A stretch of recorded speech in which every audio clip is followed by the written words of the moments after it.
Professor Diego Alves aqui com vocês. E é óbvio que nós trataríamos de alguma forma da independência do Brasil.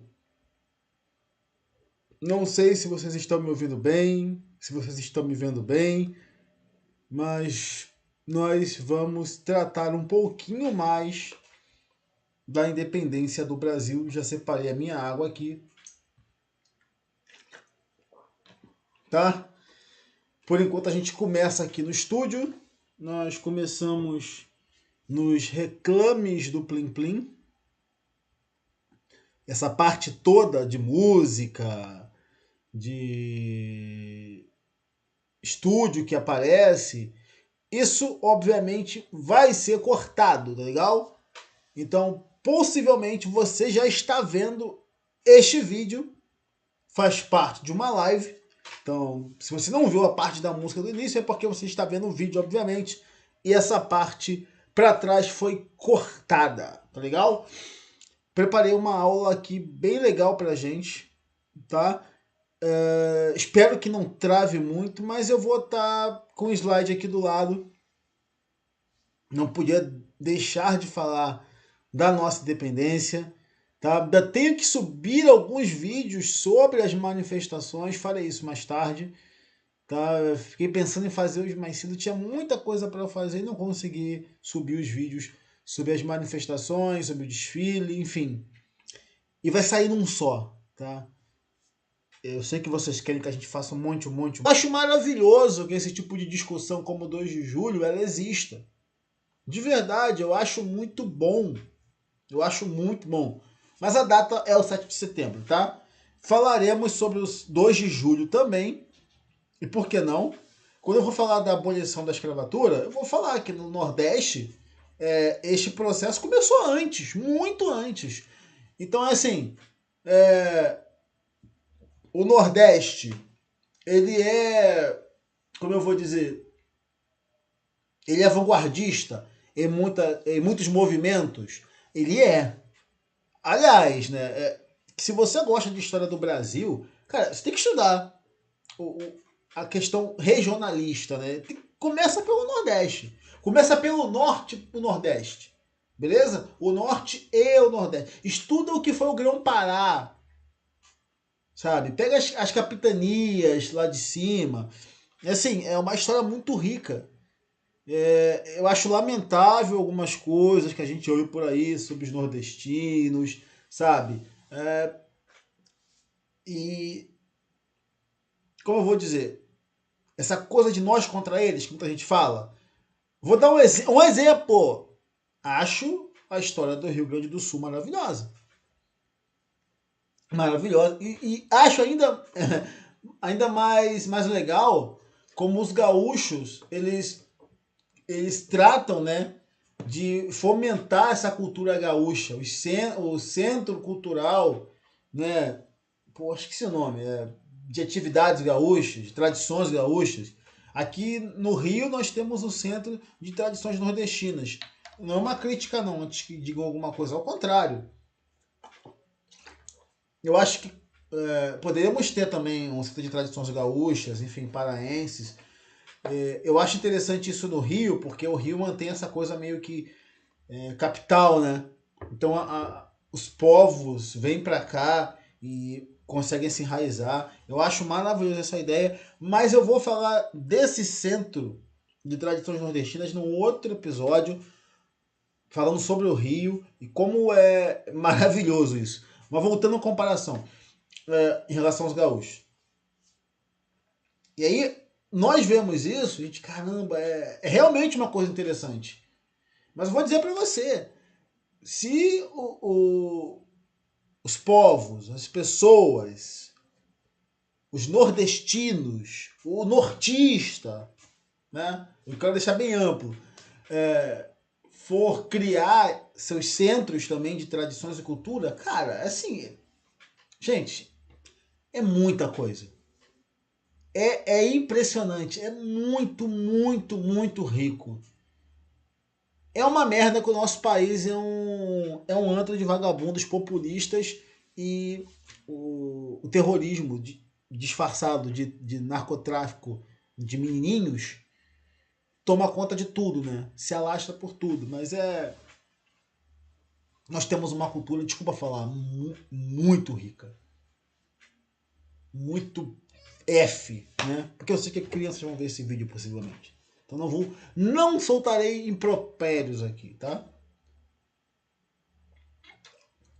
Então nós temos uma cultura muito rica, tá? Muitos movimentos. Por que eu tô falando disso? Ah, o 2 de julho, 2 de julho. Então,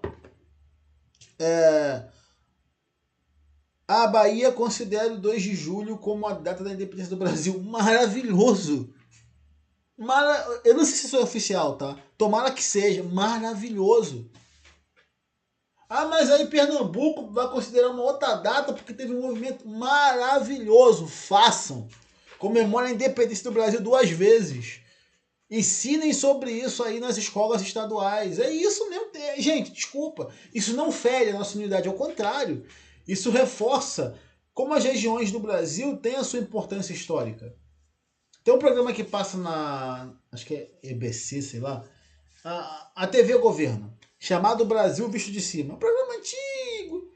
Mas, cara, eu gosto de ver aquilo ali porque ele tem um fundo histórico. Ele fala da religião. O catolicismo, obviamente, né? A religião predominante desse país, desde a época do descobrimento, obviamente, os portugueses e espanhóis vieram para cá, eram católicos, mas eles falam de tudo, eles mostram a riqueza do lugar, a história, cara, é fantástico. E tava falando sobre Olinda, acho que nessa semana, é assim, museu a céu aberto, sabe? Nós lembramos muito de Ouro Preto e falamos pouco às vezes de Olinda. Sabe? Estão entendendo? Vocês estão comigo? Deixa eu ver.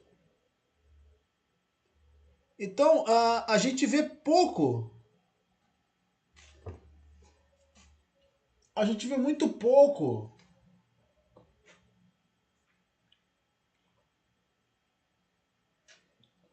essas questões. Muito pouco mesmo.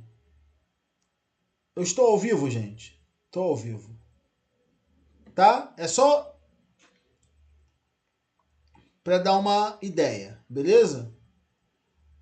Estou gravando no Prisma, né? Falei OBS, mas é Prisma, então eu não tenho acesso aos comentários, beleza? Eu vou ver os comentários depois, mas eu digo o seguinte: você já vai estar vendo isso como vídeo, então vão ser dois recados. Você que está vendo esse vídeo, comente aqui embaixo. Mas a pessoa, vocês que estão na live, quando acabar esta live, vai virar um vídeo, deixe o seu comentário no vídeo, porque aí eu respondo lá. Tudo bem? Então esse é o primeiro passo, tá? Entender como foi um movimento complexo. Como o 7 de setembro ele é complexo. Pretendo esgotar toda a complexidade do 7 de setembro nesta live? Não pretendo. Então vou pegar aqui as principais questões e vamos debater. Contexto geral da independência do Brasil, pessoal. Vamos lá. A independência do Brasil não foi um ato isolado em 1822, mas o resultado de um longo processo de tensões políticas, sociais e econômicas entre Brasil e Portugal. Ela ocorreu em meio às transformações do mundo moderno, influenciada pela Revolução Francesa, pela independência dos Estados Unidos e pelos ideais iluministas que questionavam o absolutismo. Bom, vocês sabem que a elite no Brasil, os filhos de portugueses, os jovens portugueses, eles iam estudar em Coimbra, né? Não havia universidades no Brasil nesse período, eles iam estudar em Coimbra, estudar fora, e eles acabavam, né, tendo contato com essas ideias iluministas, né?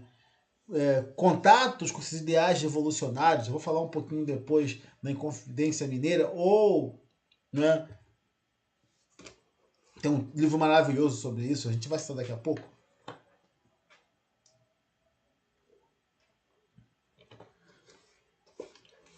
Então, essa elite, ela tinha contatos com ideais iluministas, já havia um descontentamento entre a elite aqui do Brasil formada, né? É claro, com o passar do tempo, em relação a Portugal. Já não queriam ser vistos mais como colônia, entendiam que a posição do Brasil era outra, Brasil com muita riqueza. Então, sabe, aquelas rusgas, algumas brigas que evoluíam para quase conflitos, por exemplo, a Noite das Garrafadas entre brasileiros e portugueses, né? É um contexto disso também, uma briga que começa e aí garrafas portugueses são atacados, não é? Isso, isso vai roendo as coisas. Imposto, né? Geralmente imposto na história da M, né? Você quer ver M na história é imposto. Você dominou uma área, você começa a cobrar, de repente você aumenta a cobrança, estoura, né? Eu não sei se isso vai acontecer no momento atual que vivemos. Mas, em geral, cobrança de imposto sempre dá M.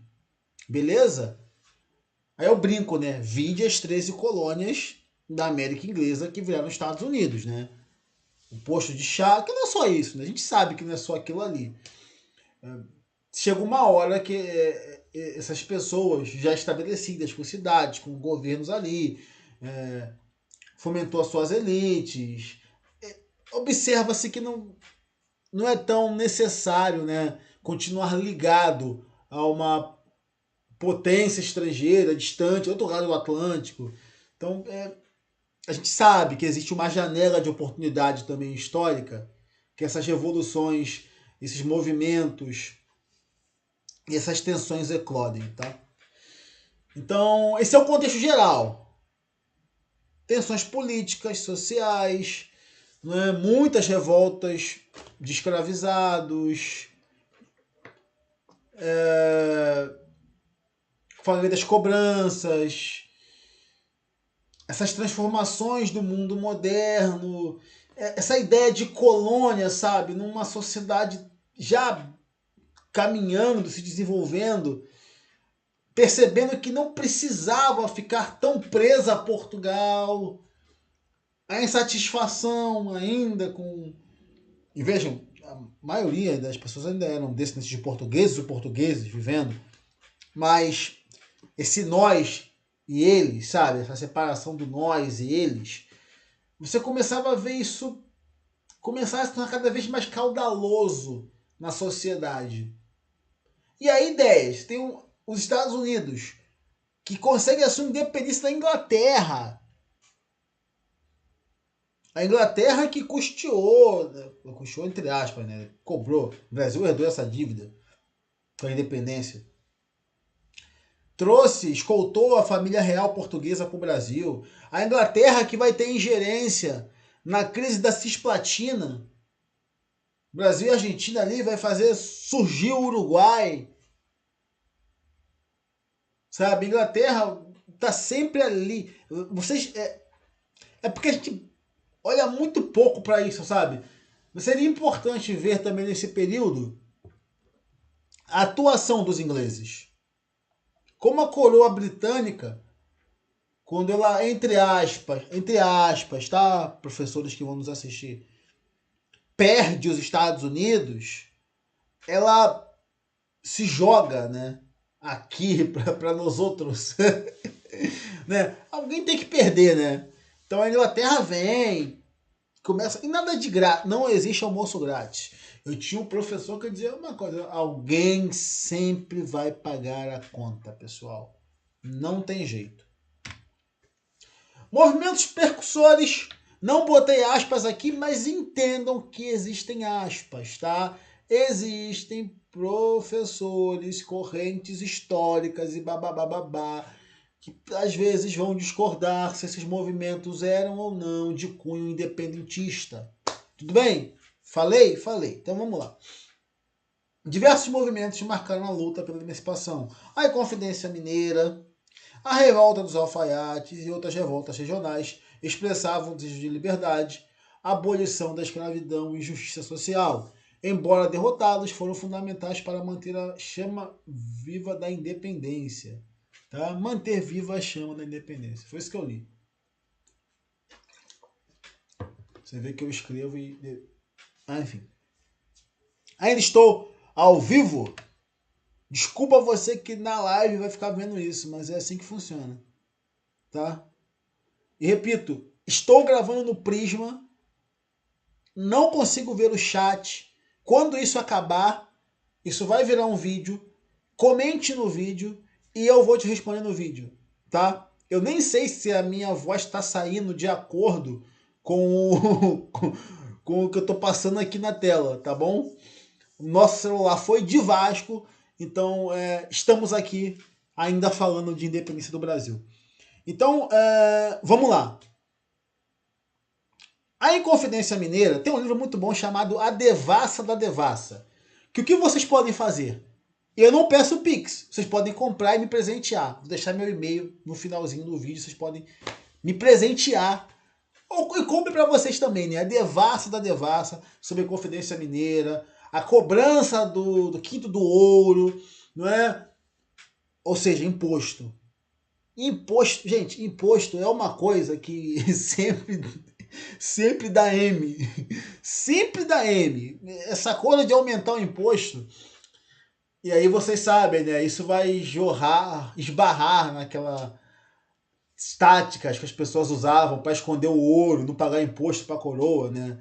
Aí tem aquela questão do santo do pau, né? Que eles pegavam os santos, tiravam, né, o fundo dele, escondiam ali, e esses santos passavam na, vamos chamar entre aspas, de alfândega, né? Passavam ali na revista.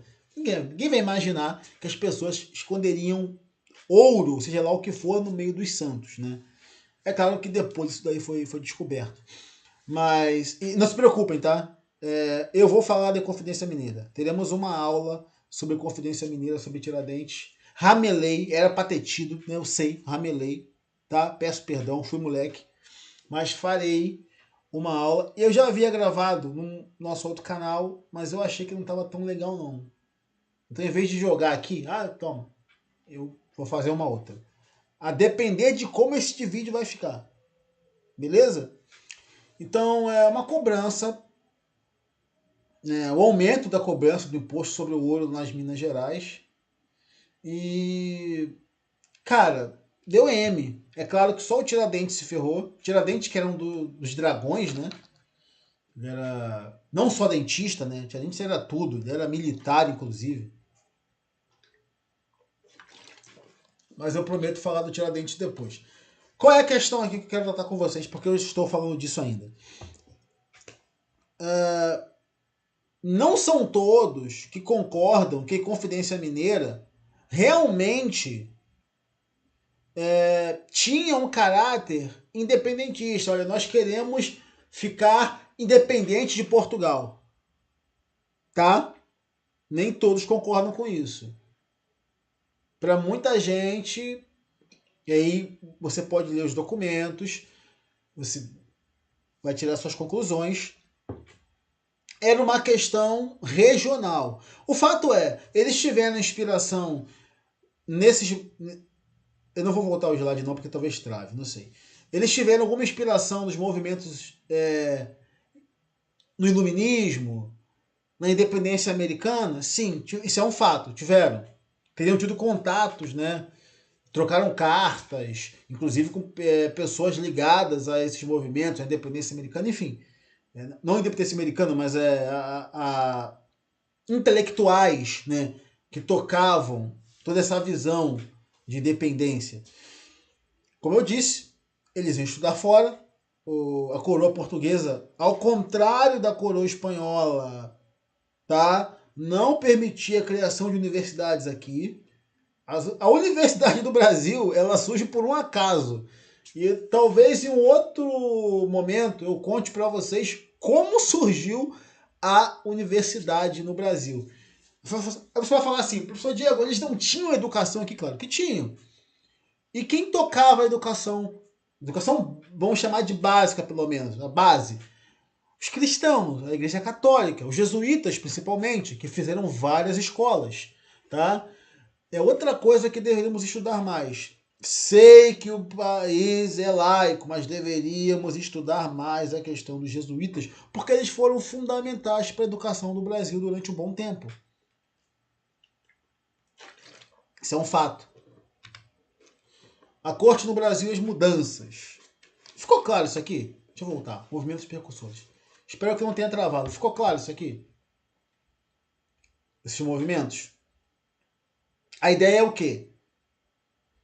Desejo de liberdade, abolição da escravidão, justiça social, mas também, pessoal, envolviam, podemos puxar mais uma abinha, as vontades ou a vontade das elites, né?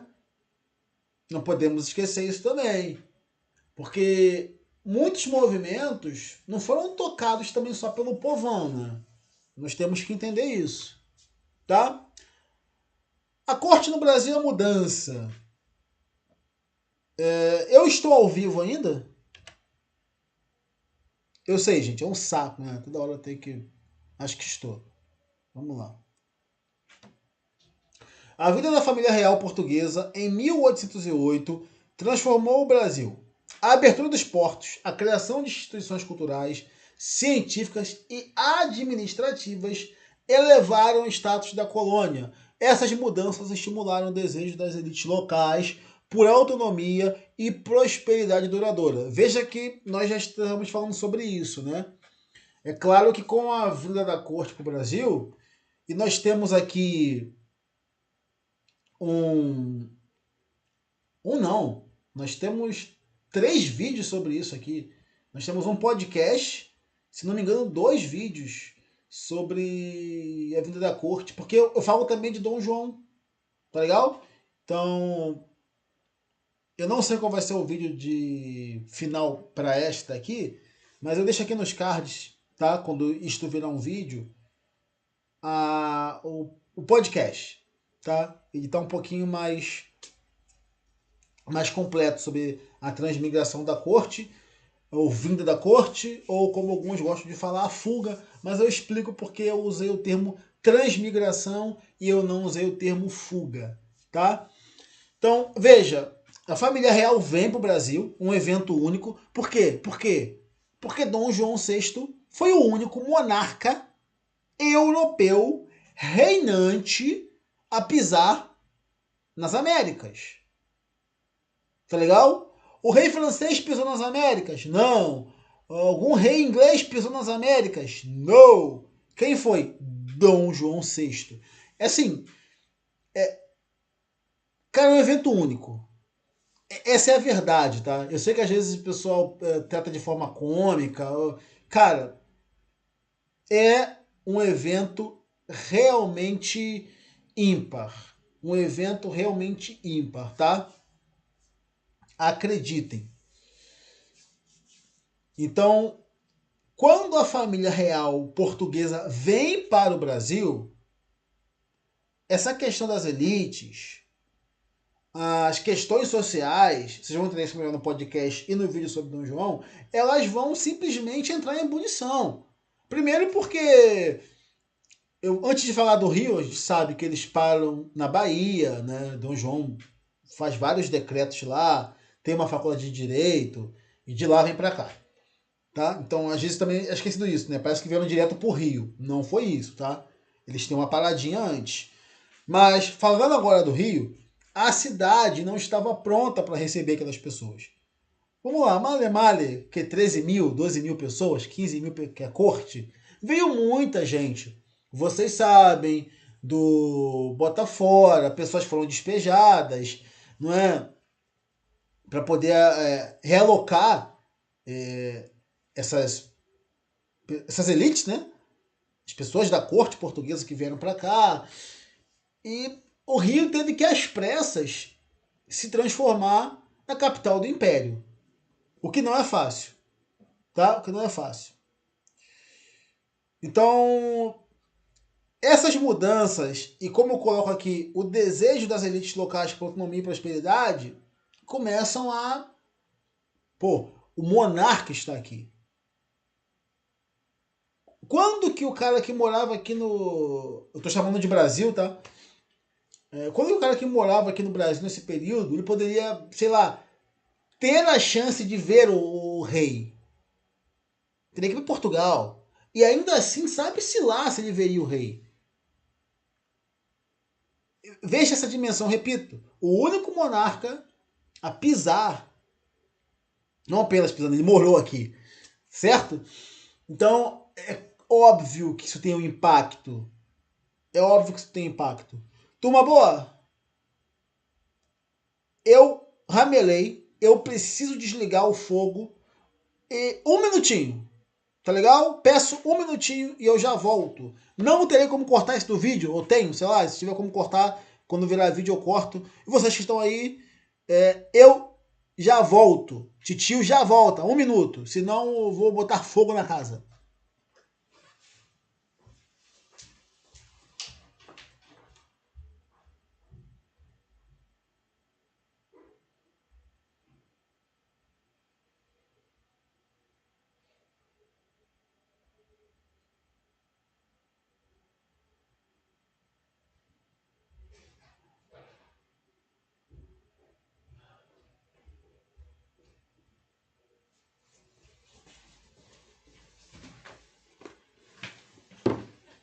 Muito bem.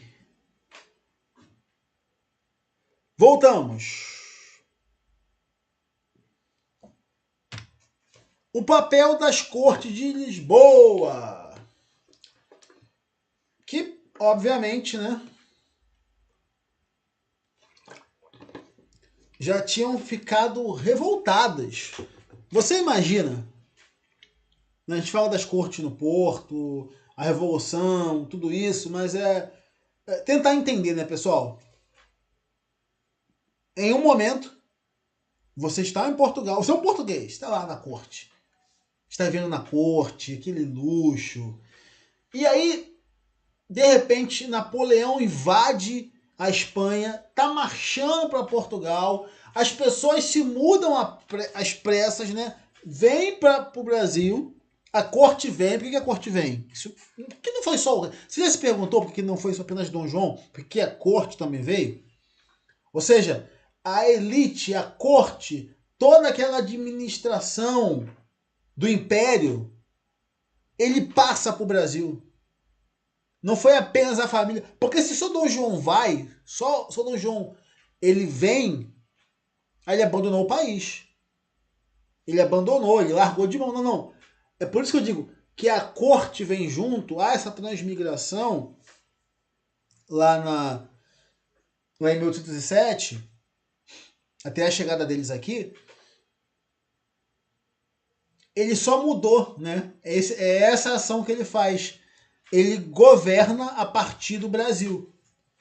E Dom João se apaixonou por esse lugar, né? Também não tinha tanto assalto como tem hoje, né? Você imagina quem não ia se apaixonar por aquelas praias paradisíacas, tinha tudo poluído, a Genesa não colocava, não jogava esgoto na Barra da Tijuca, né? Esgoto in natura nas águas da Barra da Tijuca. Então era uma maravilha, era uma maravilha. Não tinha ninguém de moto para te roubar. Ele adorava esse país. Mas você imagina o cidadão português. Agora a corte está aqui no Brasil. Está comandando daqui. Cara, a impressão de que eles virariam colônia, é claro que não foi isso, tá? Mas você imagina, cara, pô, peraí, agora é de lá que eles comandam a gente aqui.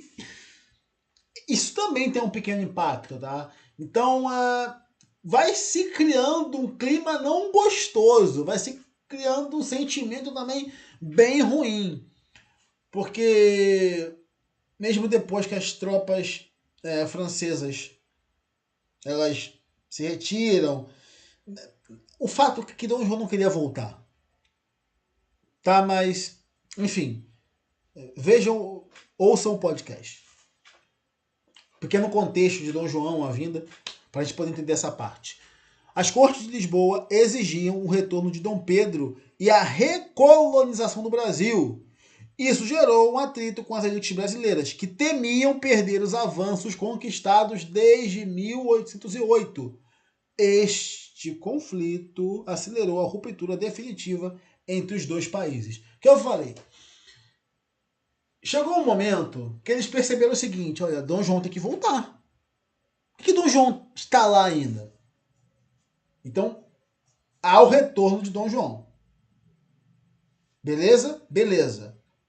Mas Dom Pedro fica. Então, Dom João, Carlota Joaquina, Miguel, não é isso? Que é o irmão de Dom Pedro. Você sabe melhor do que eu, não é isso? Mas Dom Pedro fica. Então, Dom João voltou. Dom João é o rei, pô. Ele voltou. Ele foi pra lá. Tudo bem, vamos se acalmar. Só que Dom Pedro fica. E aí, o que vai acontecer, pessoal, com o passar do tempo? As cortes começam a... Porque, assim, como eu falei da janela de oportunidade, existe uma janela de oportunidade. Eu acho que eles lá perceberam antes que seria inevitável o Brasil se tornar independente. Inevitável. Cara, a burocracia para você fazer as coisas como se eu estivesse melhorado, mas era terrível. Às vezes você tinha que fazer uma questão na Bahia, ou enfim, uma outra região, tinha que enviar para Lisboa, tinha que enviar para não sei aonde, aí tinha instância asta, às vezes demorava 3 meses para responder uma simples questão, sabe? Memorando, demorava muito tempo. Por quê? Porque a estrutura, a burocracia que Portugal criou dificultava muito as coisas. Você tá entendendo? Então, enfim, dito isso, né? Com o passar do tempo, o que eles percebem? Cara, o caminho vai ser a independência do Brasil. E eles começam a exigir o retorno de Dom Pedro. Tá? Quanto à recolonização, existem muitos professores que têm uma certa resistência em relação a essa última parte. Mas o fato é, eles realmente exigiam o retorno de Dom Pedro, que não era nada mais nada menos que o príncipe regente. É quem assumiria, tá? Então, eles, olha, volta para cá. Volta para cá, nós exigimos que governe daqui. Enfim, você vai assumir o trono. Começaram a pressionar Dom Pedro. Isso daí foi aumentando os atritos, como já conversamos, somada a diversas e diversas ações de Portugal, sabe? Desde a Inconfidência Mineira, que, lá atrás, com aumento de impostos, algumas ações bem violentas aqui. Então, você já começava a ter essa resistência, sabe? Como eu disse, a vinda da corte para cá, que altera essa dinâmica, de repente, nós somos a metrópole. Então, assim, a metrópole está em Lisboa. Aí a metrópole vem para cá. Nós viramos a metrópole agora. Não é mais lá, é daqui. As estruturas foram feitas aqui. Aí, como eu disse, não tinha porcaria nenhuma. Aí faz teatro, faz faculdade de advocacia, aí faz não sei o quê. E aqui eu disse, você vai se perguntar, mas professor, você falou que as universidades não é universidades como a coroa espanhola tinha feito nas suas terras, tá? Eu vou explicar depois como surgiram as universidades numa outra aula, beleza? Mas enfim, Dom João cria as estruturas para que haja uma governança aqui, para que realmente isso aqui vire uma metrópole. E é claro que isso criou um sentimento não tão legal entre os portugueses que lá ficaram. Tudo bem? Vocês estão comigo? Ainda estou ao vivo, pessoal? Ainda estou ao vivo. O protagonismo de José Bonifácio e Dom Pedro I. José Bonifácio, que nós temos um vídeo sobre ele aqui, tá muito bom, quase ninguém viu, tá? Mas tá muito bom. O patriarca da independência, ele articulou a independência, é claro, assim como Dona Leopoldina, que também tem um vídeo aqui, tá? Também tem um vídeo aqui, sugiro que vocês vejam. Ele articulou a independência, aí eu coloco a habilidade política, aconselhando Dom Pedro a resistir às imposições de Lisboa. E olha que interessante, né? Você já viu o que eu falei do nós contra eles. Então, assim, eles lá querem uma coisa, o que é importante para nós aqui é outra. Você consegue perceber que Dom Pedro, herdeiro do trono português, já está assim, numa posição contrária ao que as cortes de Lisboa estão exigindo? E como já tem aula sobre isso, é ele que vai instruir o famoso Dia do Fico e vai consolidar a decisão de Dom Pedro permanecer no Brasil, que vai preparar o caminho para a proclamação da independência, né? Então, Bonifácio é uma figura importantíssima. Repito, não é porque a gente fez. Vejam o vídeo de Bonifácio, está completo lá. Ele é muito mais que o tutor de Dom Pedro II e o conselheiro de Dom Pedro I, tá? Bonifácio é uma figura importantíssima, né? Nasceu em Santos. Depois a família Andrada, né, vai se enraizar em Minas, mas são santistas, né? E tem um papel fundamental para a independência, tá?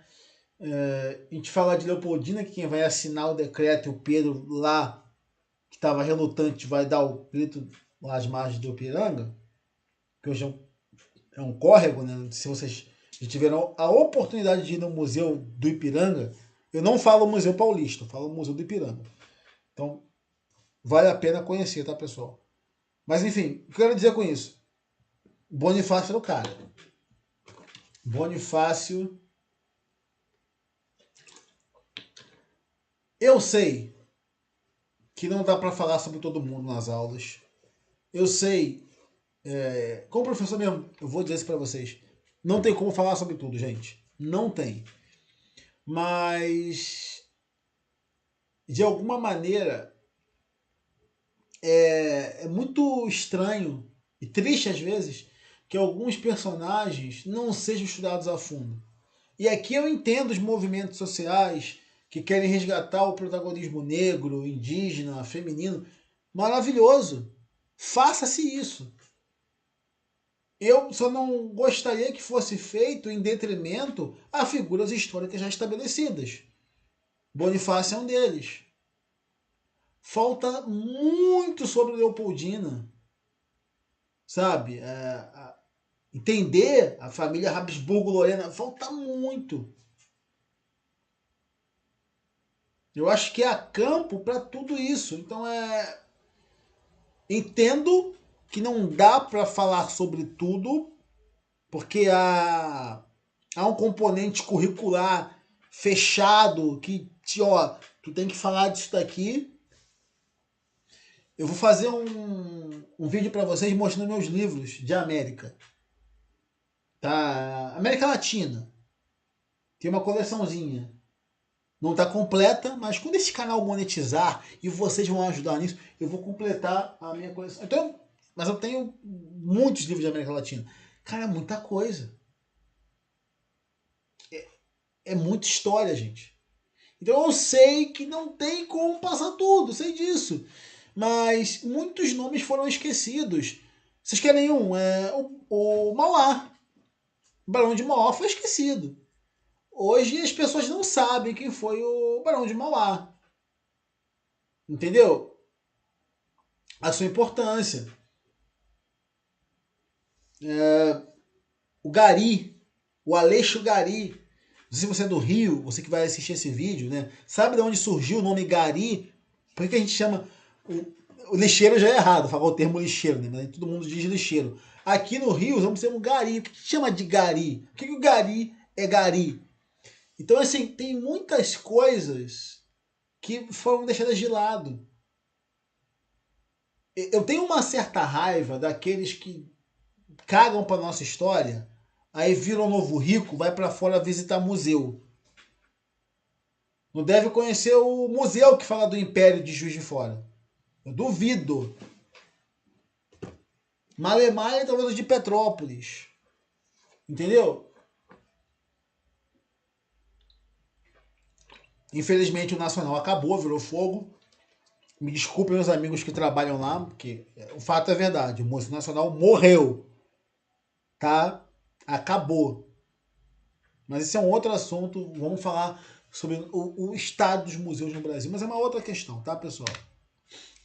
Finalmente, para chegarmos no fim, o grito do Ipiranga. Coisinhas a serem ditas. Falei de Bonifácio, como eu disse, tem um vídeo sobre ele. Um disclaimer rapidinho para a gente falar de Leopoldina, que também tem um vídeo sobre ela. 7 de setembro é o grito.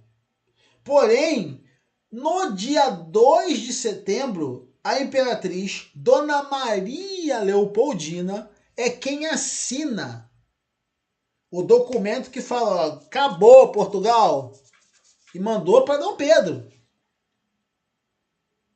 Porque ele está em outro lugar, né? Ele tá andando, tá para outra situação. Tá em São Paulo. E a Leopoldina que percebe, olha, Pedro está indeciso, vou e vambora. Como ele estava em viagem, era ela que estava ali no trono. Então, no dia 2 de setembro, ela assina. E aí, no dia 7 de setembro de 1822, às margens do Riacho Ipiranga, Dom Pedro proclamou independência ou morte. Tá como naquele quadro? É óbvio que não, né? Eles não estavam de cavalos, possivelmente estavam montados burros, né? Deviam estar montando burros que aguenta aquelas terras batidas da época, não aqueles cavalos brancos. Aquilo ali foi pintado muito depois, tá? Vocês sabem disso, né? Por óbvio. Esse ato simbólico marcou o rompimento político com Portugal e consolidou o Brasil como nação independente, ainda que monárquica e centralizada. Ah, e rapidamente, tá? Eu acho maravilhoso esses quadros, tudo bem? Eu não tenho nada contra o quadro, não, tá? Até porque a gente fala dos museus europeus, né? Os museus americanos também. Quem garante que aquelas pinturas daqueles monarcas, daquelas paisagens eram daquele jeito? E nós ainda assim achamos maravilhoso, não é? Então, vamos deixar os nossos quadros também lindos, bonitos. Tudo bem? Então, como eu disse, no dia 2, Dona Leopoldina assina, porque ela percebe que Dom Pedro está receoso. E no dia 7, já informado disso, ele proclama independência ou morte. A partir dali o Brasil ficou tudo bem. Vocês sabem que foi um grito, né, pessoal? É porque na nossa cabeça, às vezes a gente ouve isso. Caramba, e pessoas saíram gritando, somos livres, livres. Não, né? Mas foi um ato simbólico. É óbvio, né? Porque tava só ele e os guardas que acompanhavam ele, tudo bem? Não é? Mas é um ato importante, um ato simbólico, né? Nós nascemos da ação de uma imperatriz e o grito de um imperador, né? Isso como independente, tá? Então é um ato simbólico, retratado daquela forma bem bonita, que consolidou o Brasil como nação independente, ainda que monárquica, porque nós temos o imperador, não viramos uma república como a América Espanhola, que começou a se desfragmentar, né? Aliás, há algumas informações de que os libertadores da América tinham certa desconfiança em relação à figura de Dom Pedro I, né? Se valeria talvez um contato. Eu não acho que tentariam alguma coisa contra o Brasil, porque é um território imenso, né? Nós conseguimos. Isso aqui é impressionante, tá? Também um ato de José Bonifácio. Não deixar o Brasil se desfragmentar. Nós conseguimos manter, gente, um território imenso. E pouco, vamos dizer assim, pouco perdido. Vamos lá. Aliás, nós chegamos a ganhar terra, inclusive, tá? Oficialmente. O Brasil teve uma questão com a Guiana, que o Maduro queria entrar no conflito. Tinha um pedaço de terra ali que o Brasil teve uma disputa. Pouca gente estuda isso também. Ali para cima o Brasil teve uma disputa e foi para o Tribunal Internacional, perdeu. Mas é uma outra questão. Mas eu vou falar aqui de terras, ganhas e percas do Brasil. O Brasil chegou a pegar o que a gente chama de Guiana Francesa quando a família real vem para cá, já que Portugal estava com uma invasão estrangeira, nós também entramos ali. Isso também foi resolvido no tribunal, né? O Brasil deixa de ocupar aquele pedaço ali da Guiana Francesa. Foi muito rápido isso também. A Cisplatina, que também tem um contexto, né? Que é o que vai abalar a imagem de Dom Pedro I. O fato do Brasil não ter conseguido manter e, na verdade, se envolver nesse conflito da Cisplatina, que vai gerar um outro país, não é? Inglaterra e suas artimanhas, os argentinos também. Mas se você pensar bem, de forma mais moderna, mais contemporânea, o Brasil ele ganha o Acre, já dou um salto, né? Mas se eu for recuar e lembrar do Tratado de Tordesilhas, que nós tínhamos uma linha, o território foi avançando muito. Então, assim, é interessante vocês estudarem também, pesquisarem, a evolução do território brasileiro, né? E chegando nesse período aqui da independência, nós já tínhamos um pedaço de terra muito grande, é claro, né? Como eu falei, eu dei saltos aqui para falar de territórios que ganhamos, perdemos, negociamos, tá? Então, estou dando saltos de séculos aqui para tratar isso. Mas é só para mostrar que, cara, quase não teve alteração. Você quer um exemplo dos vizinhos? A Bolívia perdeu a saída para o mar. A Bolívia, tanto que até hoje ela briga no Tribunal Internacional para tentar, de alguma forma, ali com o Chile ter uma saída. O Paraguai. O Paraguai perdeu uma área imensa dos charcos na guerra. Né? Então, conseguir consolidar isso não é pouca coisa. Não é pouca coisa, gente. Isso é impressionante, tá? Impressionante. Tem essas coisas na internet, né? Veja o tamanho do Brasil. Quantos países cabem no Brasil? Nós temos um país muito, muito rico. E é muito triste que ele seja governado por pessoas muito, muito corruptas. Temos políticos muito, muito burros para algumas áreas, mas muitos, muito espertos para outras. Principalmente para se locupletar, né, financeiramente. Esse aqui é um disclaimer. Vamos para o nosso encerramento. Vocês ainda estão comigo? Vamos voltar então. Desafios do pós-independência, pessoal. E repito, tá? Quando isso aqui acabar, vai virar um vídeo. Possivelmente você já está vendo no vídeo. Você que está ao vivo, deixe a sua curtida, o seu comentário no vídeo também. Isso vai me ajudar bastante Como eu disse, nós não pedimos faça Pix, mas nosso caminho para monetizar o canal e aí trazer mais aulas para vocês e mais coisas, enfim. Toda essa história que vocês sabem. Então, o que eu preciso de vocês, repito, curtir, comentar, compartilhar no vídeo e nos outros vídeos. Tá legal? Então vamos pro fechamento. Desafios pós-independência. E foram muitos, né? Porque assim, não imaginem que deu um grito e acabou. Ah, o Brasil deu um grito, acabou. Estamos independentes, somos um país agora e maravilha. Não, ainda tinha escravidão, desigualdade para burro, os ideais do Bonifácio, como vocês viram, a abolição vai acontecer lá no final praticamente do Império. Essa questão de terra, gente, terra muito complicado. Muito complicado. Estudem sobre a lei de terras no Brasil. É 1850? Eu acho que é 1850, se não me fugir a memória, tá? Se eu lembrar, eu coloco na descrição do vídeo a data. Mas estudem sobre essa questão da lei de terras no Brasil.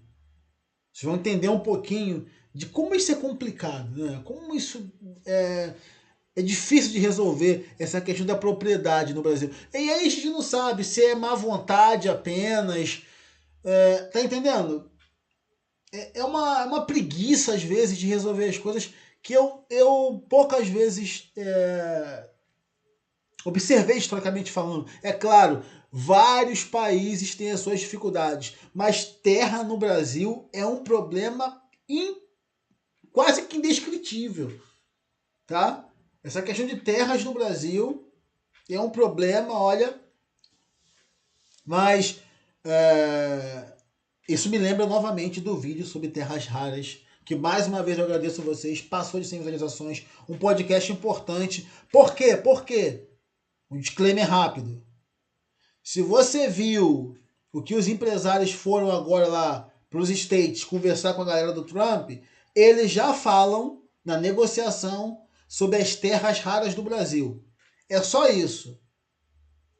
Já estão falando em negociar nossas terras raras. Vão ver. Vejam, ouçam o podcast. Vocês vão gostar. Não é nem o Didi com essa voz rouca dele. Tá maneirinho. Vamos lá, pessoal. A independência trouxe novos desafios. Consolidar a unidade territorial, lidar com revoltas provinciais, que vão acompanhar, né? Período regencial, então, quando Dom Pedro I volta para Portugal, e aí Dom Pedro II ainda é muito novo para poder assumir, antes do golpe da maioridade, houve a regência, né? O que mais teve foram revoltas. E nós trataremos de revoltas. Já falei da primeira revolta aqui, obviamente não é regencial, a revolta da cachaça, no Rio de Janeiro. Então, nós já falamos de uma revolta, tá bom?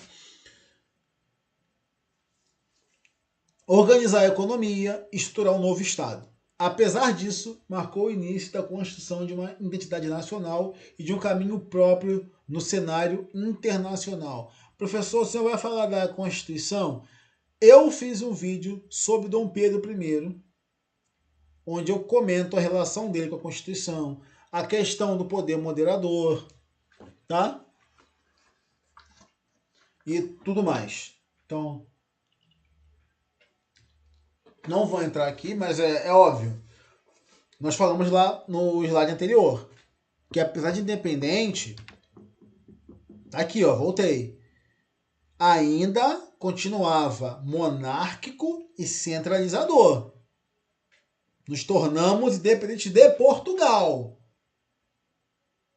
Mas não viramos uma república. Viramos um império. Então, é óbvio que algumas coisas continuariam. E eu deixo isso bem claro no vídeo, tá? Sobre Dom Pedro I. Que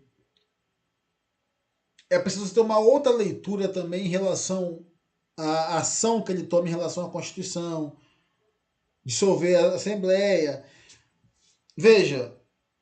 as elites no Brasil não eram tão ou mais amistosas que as que ocupavam as cortes de Lisboa.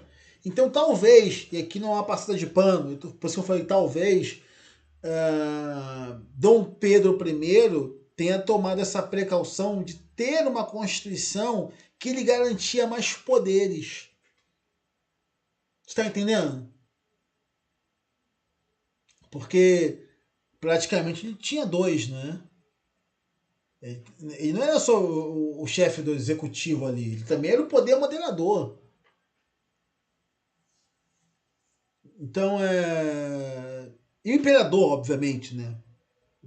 De uma monarquia de fato, tá? De uma, não, às vezes se esquecem disso. De uma monarquia de fato. Repito, centralizadora.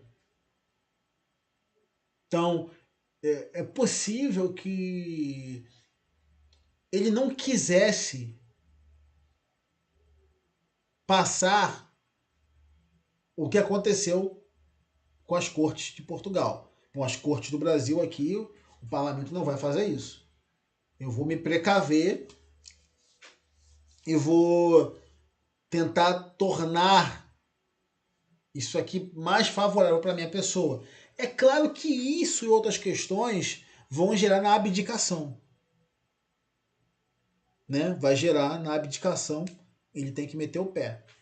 Tá legal? Mas, é claro, outras questões. Por exemplo, o Brasil vai herdar uma dívida que Portugal tinha. Esse era um dos acordos. O Brasil vai virar independente? Tudo bem. Mas essa dívida que nós tivemos para vir para cá, Brasil que paga. Não só isso. Dom João volta, a corte portuguesa volta, mas os cofres do Brasil foram limpos. Levaram o que puderam levar e tchau. Tá entendendo? É claro que diplomacia é importante, né? Esses tribunais. Porque eu vou fazer um vídeo sobre isso, tá, pessoal? Esses tribunais.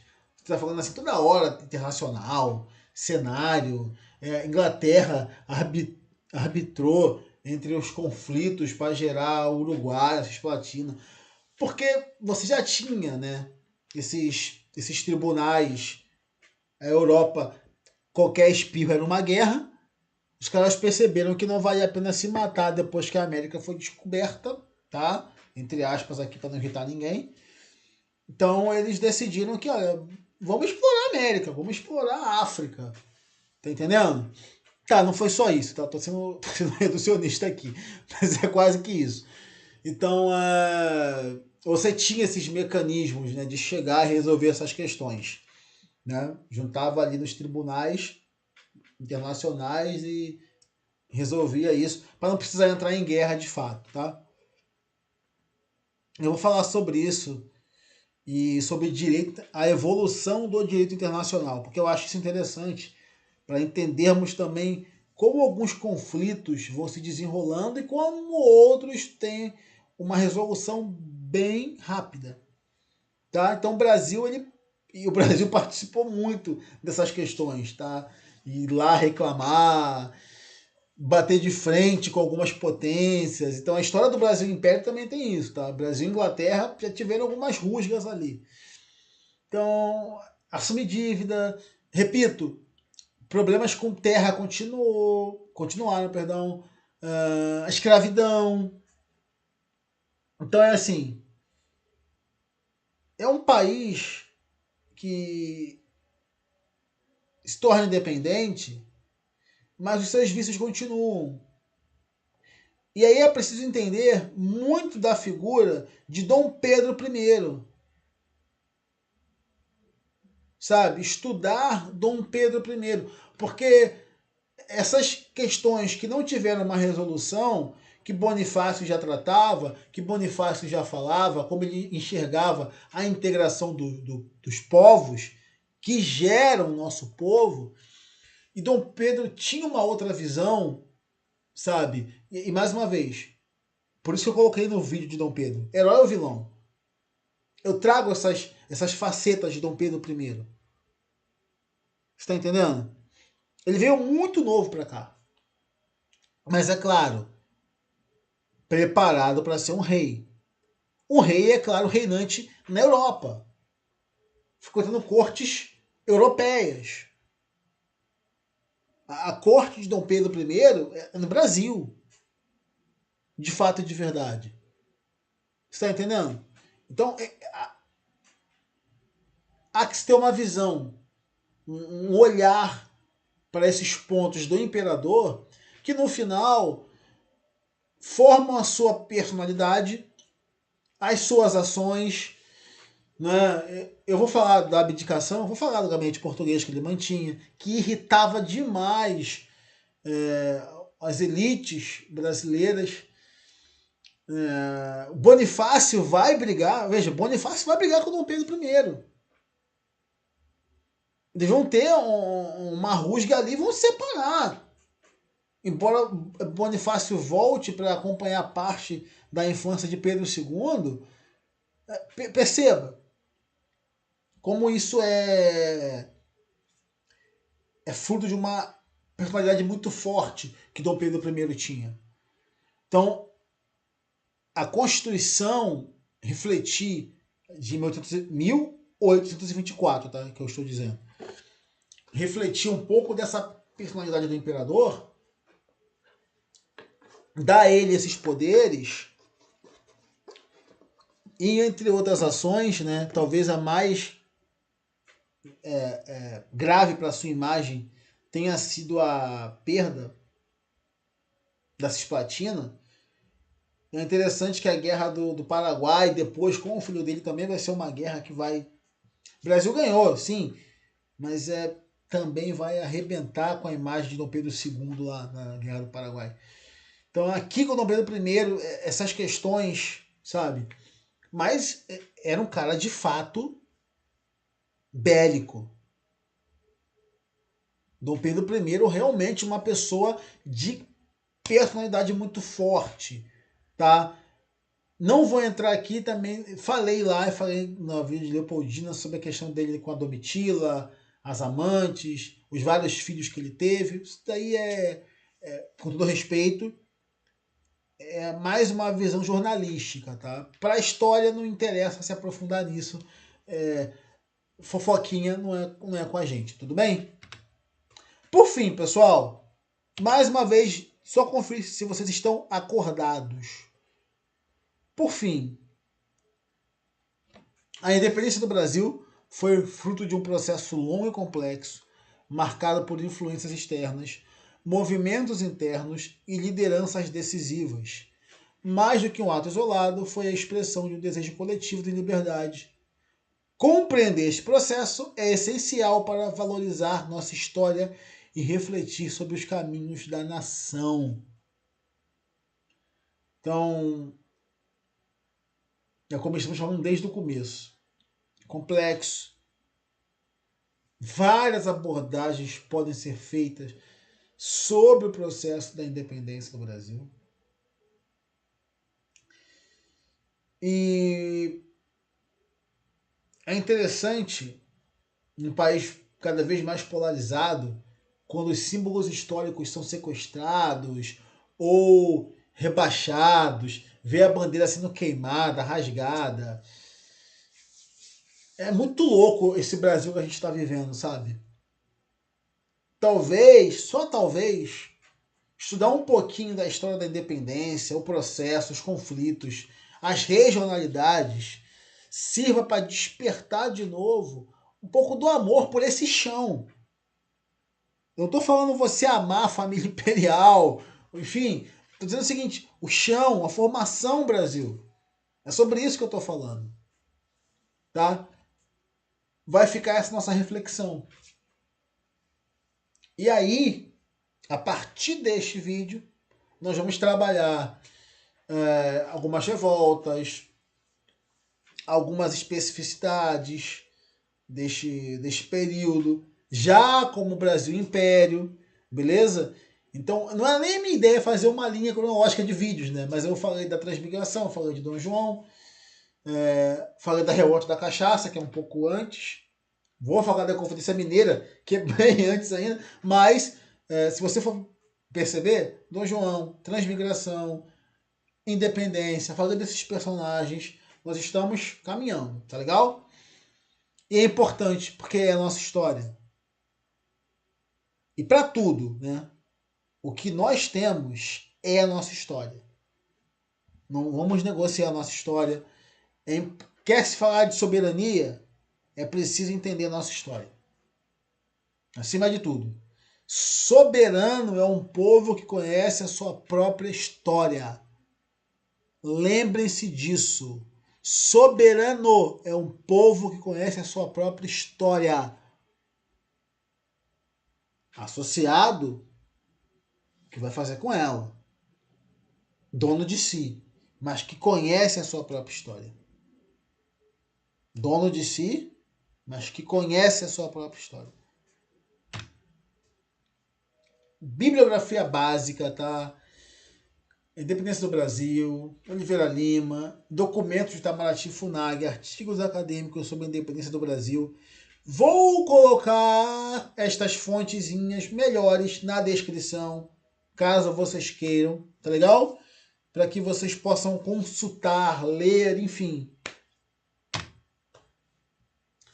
Pessoal, muito obrigado, tá? Alguma questão, dúvidas, você pode me enviar pelos meus canais no Instagram. Professor Diego Alves, tá? Eu ia falar papo de história, mas o papo de história meio que foi de Beyblade, tudo bem? Então, nós chegamos ao fim da nossa apresentação. 00:43, para quem está assistindo na live, não é? E mais uma vez, curta, comente, compartilhe, tá legal?